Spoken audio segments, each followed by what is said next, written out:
Saya baca dulu. Satu, persiapan sholat ya. Persiapan sholat untuk tanggal 10 itu, pertama, mengenakan pakaian terbaik disertai wewangian. Ya. Hadisnya riwayat Hakim di kitab Al-Mustadrak nomor hadis 7560. 7560. Langsung dari cucunya Nabi sallallahu alaihi wasallam, Al-Hasan.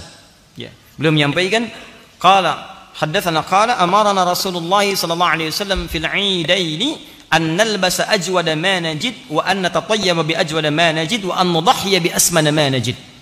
Fokus. Telah memerintahkan kepada kami datuk kami, Rasulullah sallallahu alaihi wasallam, kakek kami, Rasulullah sallallahu alaihi wasallam, di setiap 2 hari raya. Di Idul Fitri, Idul Adha. Apa perintahnya?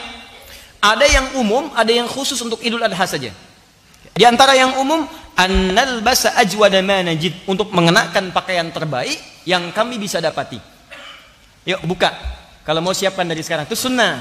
Ingat sunnah. Dan sunnah untuk Idul Adha, ingat 10 hari pertama pahalanya senilai jihad fi sabilillah. Antum pakai pakaian bagus Idul Fitri ada pahala. Tapi ketika Idul Adha masuk kategori hadis tadi. Bukan cuma dapat pahala biasa, bisa senilai jihad tuh. Cari pakaian terbaik. Kalau bisa ikhtiar dari hari ini. Bismillah. Ya, tidak harus mahal, yang paling halal. Yang paling halal.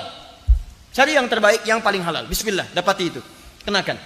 Wa anna tatayyaba bi ajwada ma najid. Kenakan wewangian parfum untuk laki-laki.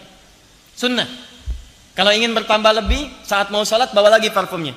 Di Timur Tengah itu biasa. Ya, sampaikan. Dan niat ikhlas dibagi. Ya, sampaikan, pakai, tebarkan lagi, pakai. Setahun sekali pahalanya tinggi. Kemudian, nah ini dia, wa an nudhhiya bi asmana ma najid. Dan Rasulullah SAW memerintahkan pada kami untuk menyembelih berkorban dengan yang terbaik yang mampu kami dapatkan. Caranya begini, ya. Anda punya anggaran berapa? Misal, saya punya anggaran 3 juta. Dari yang 3 juta itu cari yang paling bagus hewan kurbannya. Nanti ada ikhtilaf dari kalangan ulama. Ada yang mengatakan domba, ada yang mengatakan sapi, macam-macam. Yang poin yang paling penting dari yang banyak manfaatnya, ya ada kadang daging manfaatnya. Bagi sementara orang ini nggak makan daging kambing, makannya sapi, ya daging sapi. Maka Anda ikut kepada bagian dari daging sapi.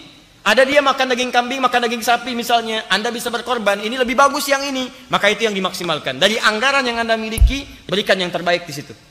Paham ya? Ya dari sekarang biasanya sudah disampaikan. Ya, di Al-Ihsan itu sudah ada flyernya, yang lain sudah ada flyernya. Berapa kira-kira bagian sapi sekian? Ya, bagian kambing sekian. Ya. Untuk makan kambing apa sapi? Hah? Makan kambing apa sapi? Sapi, masya Allah, luar biasa. Kita makan daging sapi, dia makan sapi. Ya? Makanya saya katakan luar biasa. Buat ya.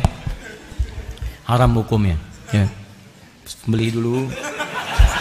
Masak dulu lalu dimakan ya. Kalau sudah disembelih apa hukumnya? Belum tentu. Sembelih dengan membaca bismillah ya Allahu akbar ya. Baru kemudian jadi belum tentu kalau yang disembelih kambing orang ya. Sudah. 2. Sunnah kedua, hadis riwayat Ahmad. Nomor hadis 22.984 di Musnad Ahmad. Sunnah yang kedua, tidak makan terlebih dahulu. Ingat, setelah sholat subuh, kalau Idul Fitri itu sunnahnya makan dulu. Untuk menunjukkan bahwa subuh ini beda dengan subuh yang kemarin saat masih puasa. Sekarang harus buka, makanya haram hukumnya puasa. Jelas ya? Untuk Idul Adha, sunnahnya jangan dulu makan. Jelas ya? Sunnahnya jangan dulu makan.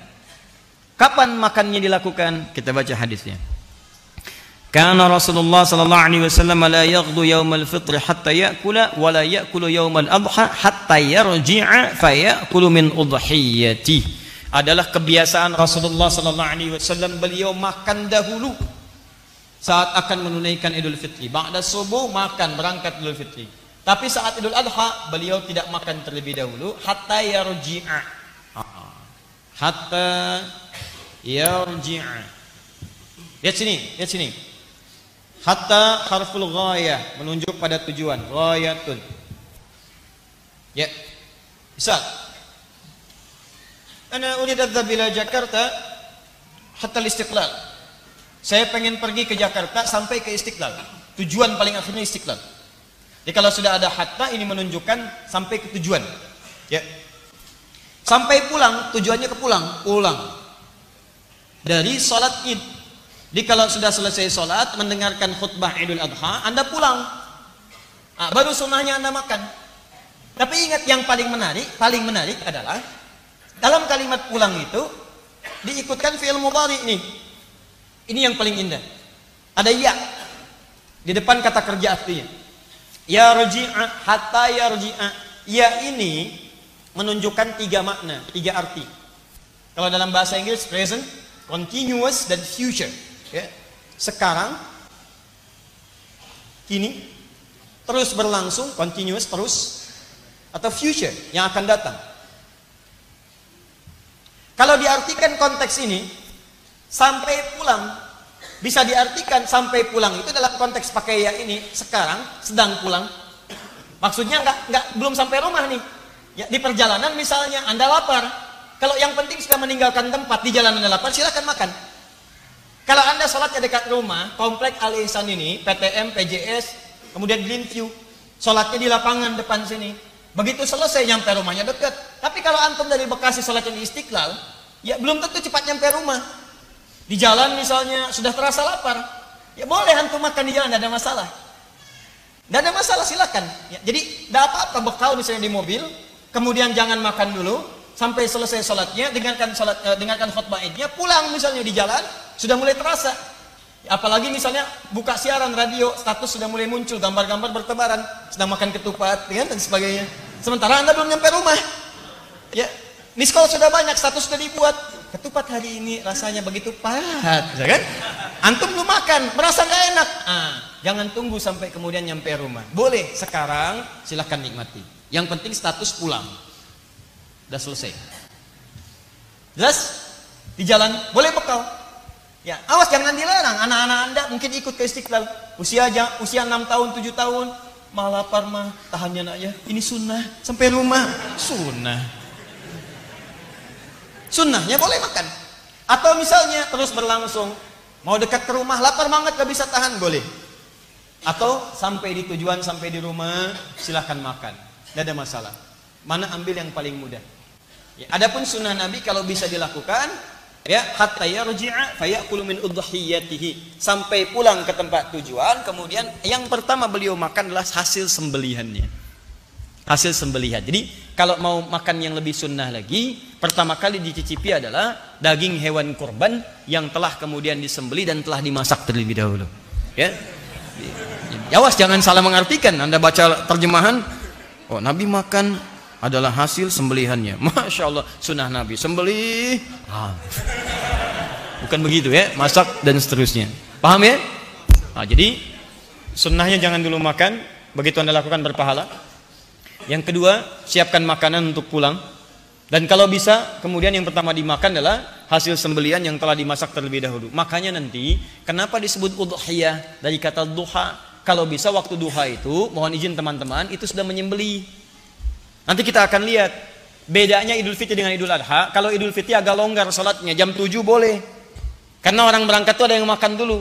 Tapi kalau sholat Idul Adha jangan kelamaan. Syuruk tuh udah dimulai. Sholat. Ya, jadi begitu naik masyrik, lewat satu tombak udah lewat. Ya, kalau sekarang udah 6 lewat 2 menit. 6 lewat 2 menit. Boleh geser dikit 6.15 misalnya. Sunnahnya tuh langsung sholat mulai. Sehingga setengah 7 udah bisa motong. Dari motong ini ada sebagian yang dimasak dan sebagainya, kemudian Anda bisa nikmati. Kenapa disebut udhiyah? Disembeli di waktu duha. Di awal duha itu kalau bisa nyembeli. Jelas ya? Jangan terlampau lama. Anda kerjakan Idul Adha misalnya sholatnya jam 7 itu kelamaan. Itu sunnah. Ya, awas hati-hati, kelihatan sederhana tapi penting. Kemudian minas sunnati an takhruja ila al-'idi masyiya, termasuk sunnah berangkat ke tempat ini dengan berjalan. Berjalan. An Ibnu Umar annahu kana yakhruju fil 'idaini min al-masjid fayukabbiru hatta ya'ti al-musalla. Berjalan sambil takbir. Sunnah. Bertakbiran. Bahkan masuk nanti hari Ahad, ya tanggal 1 sampai ke tanggal 10 itu boleh bertakbir. Kalau Idul Fitri itu nanti di akhir-akhir dia Ramadan. Begitu sudah selesai akhir Ramadan, maghrib datang, kemudian muncul awal Syawal, Anda bertakbir. Tapi kalau Idul Adha Anda bisa mulai dari tanggal 1 Dzulhijjah. Allahu Akbar, Allah, untuk diri pribadi boleh. Ya, tapi kalau Anda ingin berjamaah macam-macam, Ingin lebih keras lagi, silahkan. Kapan waktunya? Saat Anda mulai berangkat itu di awal-awal Idul Adha, setelah sholat subuh, boleh silahkan. Ke tempat sholat, boleh. Itu sunnah. Teman-teman sekalian, saya tegaskan ya sekali lagi. Beribadah di negeri kita, alhamdulillah, itu dilindungi oleh undang-undang. Jadi kalau kita bertakbir, itu undang-undang menjamin. Pasal 29 ayat 2. Negara menjamin kemerdekaan tiap-tiap penduduk untuk memeluk agamanya masing-masing dan beribadah menurut agama dan kepercayaannya itu. Dijamin oleh negara. Takbir bagi kita itu ibadah. Idul Adha itu ibadah. Takbir dalam Idul Adha itu paketnya ibadah. Jadi kalau malam-malam pengen takbir, dijamin undang-undang. Kalau ngelarang takbir, dia melanggar undang-undang. Boleh, silakan, hidupkan, ramaikan. Itu syiar. Itu syiar. Perkenalkan kalimat Allah dengan cara-cara yang baik. Allahu Akbar, Allahu Akbar. Dan saat berangkat sholat, keluar. Kalau bisa kompak deh. Teman-teman ke satu tempat, kita keluar bareng-bareng. Itu luar biasa syiarnya. Begitu keluar sama-sama, Allahu Akbar, Allahu Akbar. Datang ke satu tempat, itu suasana keislamannya akan terasa lain. Saya perhatikan itu jarang dipraktekkan. Keluar biasa aja, bahkan ngobrol. Kamu kurban berapa? Sapi. Kamu unta? Masya Allah. Unta dari mana? Unta yang mirip sapi, namanya si unta. Cuma ngobrol nggak ada karuan. Kenapa nggak takbir jalan? Itu sunnah. Pahalanya besar. Pahalanya bisa senilai dengan jihad. Berangkat bareng. Jalan sambil berjalan. Nah, jalan yang dimaksud ini jika tempat sholatnya dekat dengan kediaman antum. Sholatnya di depan sini di lapangan, tinggalnya di sana, jalan. Tapi kalau antum tinggal di Bekasi pengen sholat ke Istiqlal, jangan maksa. Begitu sholat subuh jalan ke Istiqlal, nyampe sana bubar. Baik. Karena Nabi sallallahu alaihi wasallam idza kharaja ila al-'idain raja'a fi ghairi at-tariq alladhi kharaja fi. Pulang ngambil jalan berbeda. Misalnya jalan ini dari sini, pulangnya lewat jalan yang lain. Apa faedahnya? Pertama, supaya kalimat takbir menyebar. Semua orang mendapatkan bagiannya. Yang kedua, bagian dari silaturahim. Begitu lewat, melewati rumah berbeda. Ya, bisa bermusafahah, bisa menyebarkan kebaikan dan sebagainya. Bahkan mungkin tetangga Anda non muslim lewat, tebarkan kebahagiaan. Sampaikan, ya. Ajak, ada risalah di dalamnya. Allahu Akbar lewat, salami dia walaupun dengan senyuman, berangkat lagi dan seterusnya. Itu dakwah.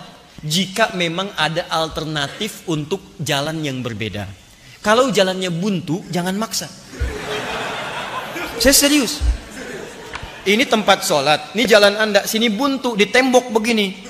Jangan maksa. Begitu selesai mau naik tembok. Wah. Apalagi ngapain? Sunnah Nabi. Wah, sunnah Nabi. Dia yang salah, Nabi yang jadi sasaran.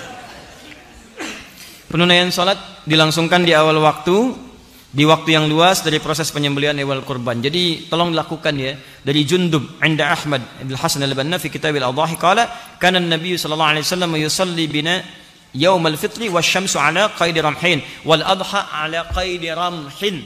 Nabi itu kebiasaannya mengimami kami kalau Idul Fitri 2 tombak. Tadi ada jeda. Kalau Idul Adha matahari 1 tombak. 1 tombak itu ukuran salat syuruk.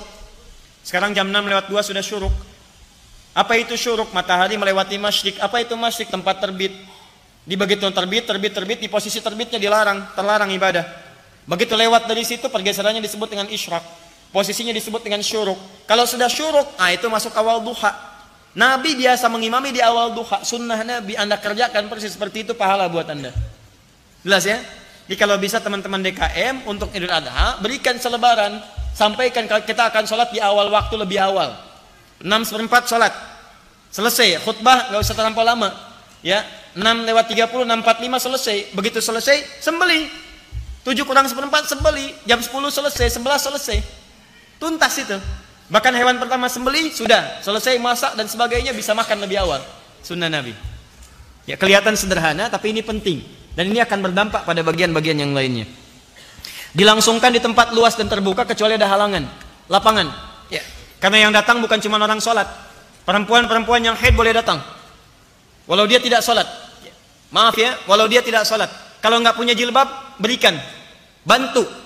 Saya bacakan hadisnya. An Abi Sa'id al-Khudri radhiyallahu ta'ala anhu qala kana Rasulullah sallallahu alaihi wasallam yakhruju yawmal fitri wal adha ila al-musalla fa awwalu shay'in yabda'u bihi salat thumma yansarif fa yaqumu muqabila an-nas wan nasu julusun ala sufufihim fa ya'idhuhum wa yusihim wa ya'muruhum fa in kana yuridu an yaqta'a ba'than qata'ahu aw ya'muru shay'in aw amara bihi thumma yansarif. Pertama, Nabi senantiasa memimpin masyarakat menunaikan sholat, itu tidak banyak bertele-tele. Ya, mengumumkan, iya sholat, berangkat ke musalla. Musalla itu tempat lapangan luas. Kalau ada kendala, hadis berikutnya dari Abu Hurairah, seperti hujan dan sebagainya, diarahkan ke tempat kemudian yang ada naungannya, seperti ke masjid dan sebagainya. Ingat, yang disebut musalla itu tempat luas. Kalau masjidnya lebih luas daripada lapangan, sholatnya di masjid. Misal Masjid Nabawi, Masjid Nabi, lebih luas dari lapangan di sana, maka sholatnya di masjid. Masjid Al-Haram lebih luas dibandingkan dengan lapangan yang ada, sholatnya di situ. Kalau masjid antum tidak menampung jamaah, ya terlebih ada kalangan yang tidak sholat misalnya yang lain, maka lapangan digunakan. Tapi kalau hujan, maka kembali beralih ke masjid. Jelas? Kemudian Nabi melangsungkan khutbah, kalau ingin memerintahkan sampaikan perintah.